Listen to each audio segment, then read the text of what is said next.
आमच्या मागं पाठबळ पक्षाचं पाहिजे तसं आत्तापर्यंत आम्हाला मिळालेलं नाही आहे. नाही, आम्ही वैयक्तिक आमच्या ह्या भावना आहेत ना, ह्या वरिष्ठांना कळल्या पाहिजे. विदर्भाकडे सध्या अजितदादांचं लक्ष नाही अशा पद्धतीची भावना जी आहे ती कार्यकर्त्यांमध्ये पाहायला मिळते आहे. आगामी विधानसभा निवडणूक पाहता त्यामध्ये मोठ्या प्रमाणात पक्ष संघटन वाढवायचं असेल तर त्यासाठी संविधानिक जबाबदारी जी आहे ती जे आहे विदर्भाला दिली पाहिजे अशा पद्धतीची मागणी आज करण्यात आली आहे. खरं तर अजितदादा पवार गटाचे सगळेच पदाधिकारी इथं पाहायला मिळते शहर आणि ग्रामीणचे. यावरच बोलण्यासाठी आपल्यासोबत ग्रामीणचे जिल्हाध्यक्ष सुद्धा आहे. काय नेमकी तुमची मागणी?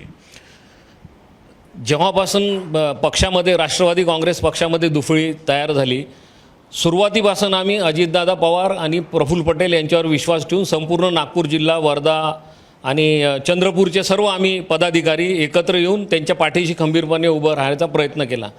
परंतु असं आम्हाला आता दिसत आहे की जेव्हा जेव्हा विधान परिषद किंवा संविधानिक काय जबाबदाऱ्या देण्याची वेळ आली तर त्यावेळेस फक्त पश्चिम महाराष्ट्रातल्याच लोकांना प्राधान्य प्रामुख्याने दिलं जातं.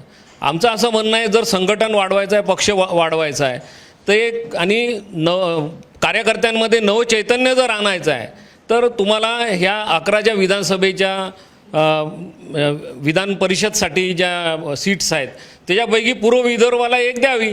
त्यामध्ये मी स्वतः पण इच्छुक आहे. ईश्वर बाळबुदे आहेत, प्रशांत पवार आहेत. म्हणजे आम्ही संघटनेत आजपर्यंत काम करत आहे. संघटना जिवंत ठेवायची आहे तर संविधानिक जबाबदारी पक्षानं आमच्यावर दिली पाहिजे अशी आमची इच्छा आहे. नक्कीच ज्या पद्धतीनं दुर्लक्ष होत आहे असं तुम्ही म्हणताय, कुठेतरी बैठका होत नाही किंवा तुमचे कामं होत नाही अशा पद्धतीची भावना आहे महायुतीत असताना.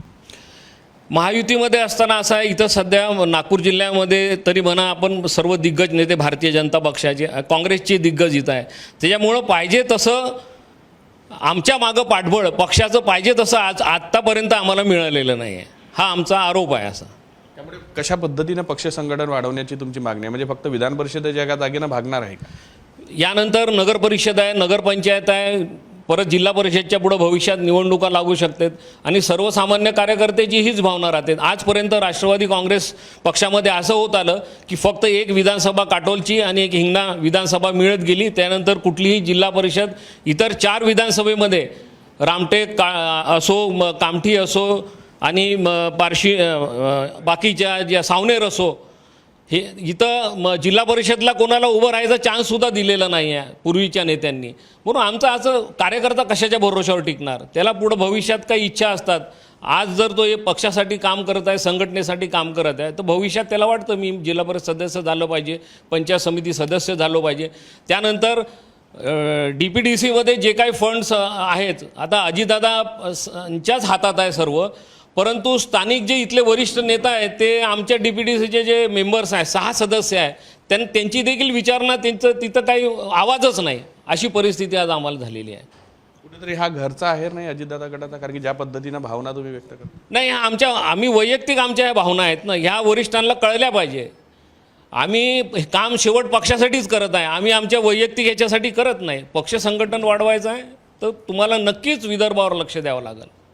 कुठेतरी या संतप्त भावना ज्या आहेत त्या कार्यकर्त्यांमधून येत आहे का तुम्ही पक्ष वरिष्ठ पातळीवर कळवलेलं आहे का? वरिष्ठ पातळीला वारंवार आम्ही सांगितलेलं आहे.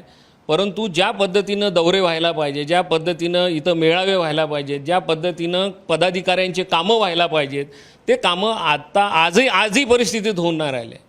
आज अशी परिस्थिती आहे का जे वरिष्ठ मंत्री जे आहेत आपल्या पक्षाचे, आमच्या राष्ट्रवादीचे, आज जिल्हाध्यक्ष जरी तिथं गेला तरी त्याच्या पत्राला व्हॅल्यू नाही आहे. अशी परिस्थिती संपूर्ण पूर्व विदर्भातल्या जिल्हाध्यक्षांची आहे. गंभीर आहे. तुमचेच मंत्री असून तुमच्याकडे लक्ष देत नाही, तुमच्या पत्राला केराची टोपली दाखवत असेल तर? नाही, असंच होऊन राहिलं ना. म्हणून आमची अजितदादांना आणि प्रफुल्ल पटेल साहेबांना कळकळीची हीच विनंती आहे का निदान अध्यक्षांनी दिलेल्या कार्यकर्त्यांच्या पत्रांचा मान सन्मान ठेवावा, त्याला उत्तर द्यावं, हीच आमची इच्छा आहे. तर संघटन वाढवलं. कुठले असे मंत्री होते ज्यांनी खरं तर दिलं नाही? नाव तुम्ही सांगितलं पण कमीत कमी विभागाचे कुठल्या विभागाचे कामं होते? आम्ही सर्व विभागामध्ये पत्र दिलेले आहेत. परंतु आज नाव घेणं हे चांगलं नाही आहे आणि आमची काय तेवढी उंची नाही आहे की आम्ही आमच्या वरिष्ठ नेत्यांना आम्ही काय बोलावं म्हणून. परंतु आमच्या अध्यक्षांच्या पत्रांचा मानसन्मान झालेला नाही आहे कामाविषयी. नक्कीच मोठं गंभीर वक्तव्य आहे ज्या पद्धतीनं आहे. मंत्री असताना जर पक्षाच्या पदाधिकाऱ्यांच्या पत्राचा मान ठेवत नसेल तर ही गंभीर बाब आहे, ती पोहोचली पाहिजे. विधान परिषदेसाठी आपण मागणी करतो. हो, बिलकुल आम्ही मागणी केली. आत्ताच आपण पाहत आहे आम्ही 3घही जण आणि आमची कॅपॅसिटी आहे, आम्ही लायक आहोत ह्या गोष्टीसाठी. कारण आजपर्यंत आमचा राष्ट्रवादीचा अनुभव आहे, दत्ता मेघे साहेबांपासून पहा, इथं सगळे लाभार्थी लाभ घेऊन गेले आणि पक्षाला रामराम ठोकला. अनेक असतील, मग आता 2 गट झाले, अनिल देशमुख साहेब तिकडे, बंग साहेब तिकडे. आतापर्यंत असं व्हायचं की कुठेही काही द्यायचं असलं तर यांनाच, दुसऱ्या कार्यकर्त्यांना, जे दुसऱ्या फळीचे कार्यकर्ते हे वंचित राहिलेले आहे. म्हणून आता आमची मागणी आहे की आता अजितदादांसोबत आम्हीच दुसऱ्या फळीचे कार्यकर्ते उरलेलो आहोत. आणि जर आजच्याही परिस्थितीत आमच्यासारख्या कार्यकर्त्यांना ही विधान परिषद मिळत नसेल तर ही दुर्दैवी बाबच म्हणावं लागेल. कारण यापूर्वी गिरीश गांधी साहेबांना विधान परिषद दिली, प्रकाश गजभियेला दिली, विदर्भात एक तिकडे ख्वाजा बेगला दिली, पण त्याचा पक्षाला कुठलाच फायदा झाला नाही.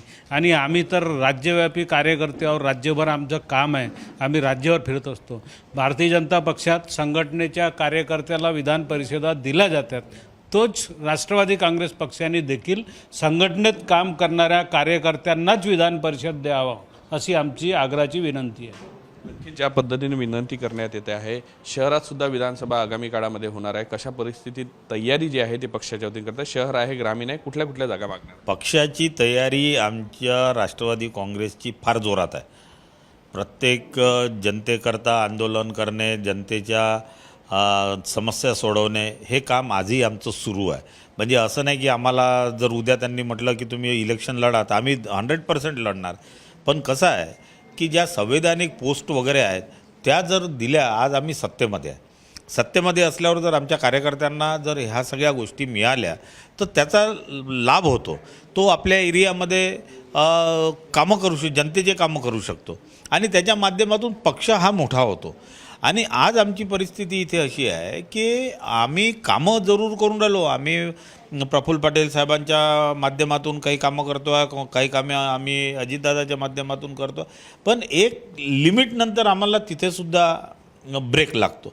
म्हणून आमची अशी मागणी आहे की बुवा तुम्ही आम्हाला इथं एक नेतृत्व द्या आणि जेणेकरून आम्ही त्यांच्यामार्फत बाकी जे कामं आहेत ते करू आणि शासकीय ज्या कोणत्या पदं असतील ते पदं आमच्या कार्यकर्त्यांना ताबडतोब द्यायला पाहिजे. आता काय 3 महिने राहिले, ठीक आहे, जे दिवस असतील ते.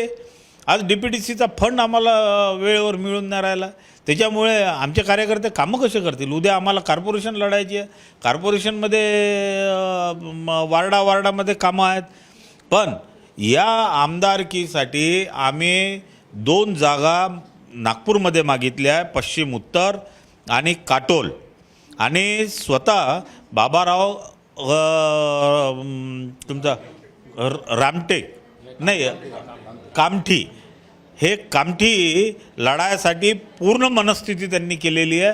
त्याच्यामुळे पक्षाने याचा विचार करावा आणि ताबडतोब याच्यावर निर्णय घ्यावा. जसं बाबा गुजर यांनी सांगितलंय, मंत्री पत्रांना केराची टोपली दाखवते, गंभीर आहे?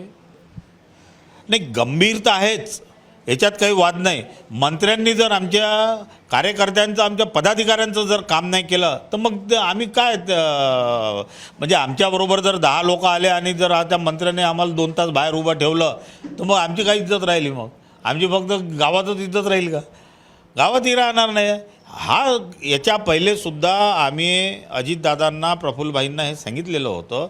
त्यावेळेस त्यांनी सांगितलं की पहिले आमदार, त्याच्यानंतर प्रत्येक जिल्हाध्यक्ष आणि त्याच्यानंतर बाकीचे लोक, असा त्यांनी क्रमच लावून दिला होता. पण आता ठीक आहे, सगळेजण आता इलेक्शन होते, हे होते.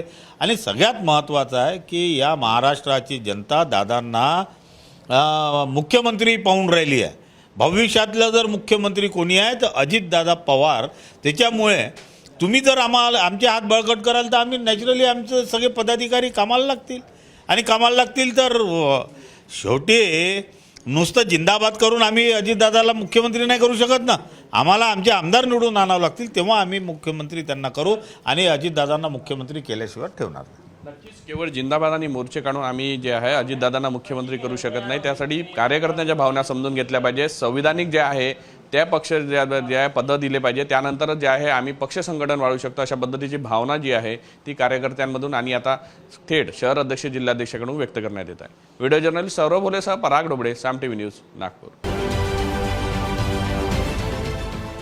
देश विदेशातील प्रत्येक घडामोडींचे लाईव्ह अपडेट मिळवण्यासाठी आता साम टीव्हीच्या सर्व सोशल मीडिया प्लॅटफॉर्मला लाईक, फॉलो आणि सबस्क्राईब करा. तसंच सर्व नोटिफिकेशनसाठी बेल आयकॉन प्रेस करायला विसरू नका.